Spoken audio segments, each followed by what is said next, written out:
สบายดีมื้อนี้ข้าพเจ้าจะมาสอนเกี่ยวกับ how far และก็ how long เนาะแล้วเวลาเราไปส่งแขกฝรั่งเนาะแล้วบางคนเขาจะบ่ใช้คำว่า how far และก็ how long ถ้าผู้ใดเคยส่งแขกฝรั่งแขกต่างประเทศเนาะมักจะได้ยินคำถามเหล่านี้ตลอดเลยเนาะตัวอย่างคือ how far is it from here to get there หรือว่าเขาถามว่า how far is it from here to there จะนี่ก็ได้เนาะแล้วเรามาเบิ่งตัวอย่างตัวที่2เนาะ how many kilometers is it from here to there หรือว่าเขาถามว่า how many kilometers is it from here to get there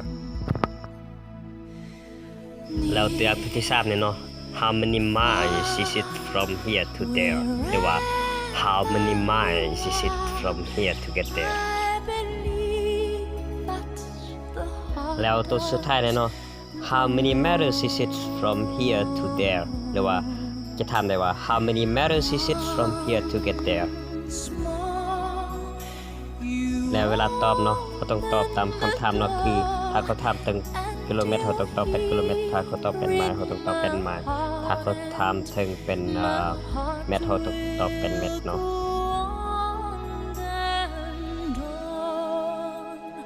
ตัวอย่างถ้ามันเป็น10กิโลเมตร10ไมล์หรือว่า10เมตรเนาะเขาจะตอบได้จังซี่เนาะ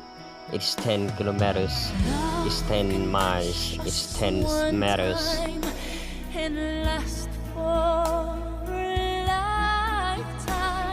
คืออันนี้เด้เนาะ How long is it from here to there หรือว่าเขาจะถามว่า How long is it from here to get there แล้วก็ How many hours is it from here to there หรือว่า How many hours is it from here to get there แล้วก็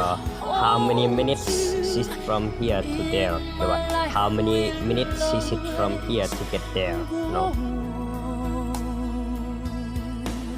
แล้วตัวนี้เนาะถ้าเขาตอบเขาจะเขียนได้จังซี่เนาะ it's แล้วก็ hours แล้วก็ minutes เขาตอบตามคำถามที่เขาถามถึงเนาะบอน จำเนาะให้เขาใส่ตัวเลขเด้อบทนี้เนาะแล้วจุดสังเกตของ3คำถามทำอีกเนาะให้เขาเบิ่งว่ามันมี is ลงไปเนาะ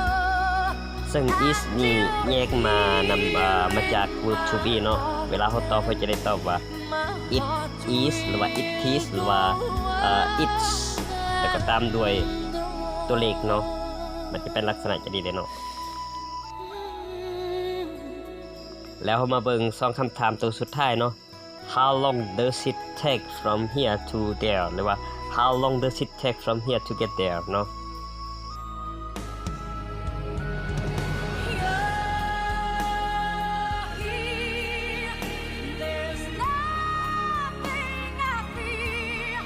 แล้วเขามาเบิ่ง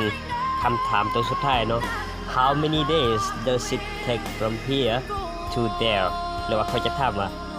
How many days does it take from here to get there เนาะให้เขาตื่น get กับใส่กันเลย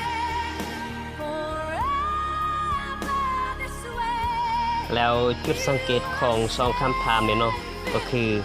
เขาจะเอา verb to do เข้ามาช่วยในการสร้างคำถามเนาะแล้วเวลาเขาตอบเขาจะตอบได้จังซี่เนาะ It takes แล้วก็ตามด้วยตัวเลขเนาะว่ามันจักชั่วโมงหรือว่าจักมื้อหรือว่าจักเดือนเขาก็ตื่มไปเนาะตามที่เขาถามถึงเนาะมาฮอดนี้ก็ขอให้ทานเนาะเบิ่งการสร้างคำถามแล้วก็การตอบนับแต่ตัวทำอิฐมาฮอดตัวสุดท้ายเนาะดีๆแล้วก็ศึกษาหามันเนาะขอบใจ